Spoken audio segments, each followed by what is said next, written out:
Nabi Muhammad Sallallahu Alaihi Wasallam mengalami berbagai cobaan dalam hidupnya, bahkan terlahir sebagai seorang yatim. Apakah beliau memiliki saudara kandung?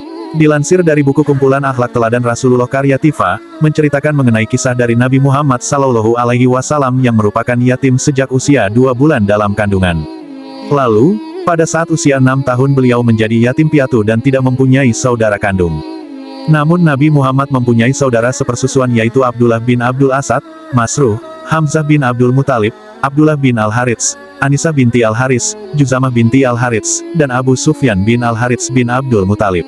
Dalam buku cerita teladan 25 Nabi dan Rasul karya Lib Syarifah, menceritakan kisah Nabi Muhammad yang pada saat itu sesuai dengan adat kebiasaan dari bangsa Arab yang meminta perempuan lain menyusui bayinya meskipun bukan ibu kandungnya.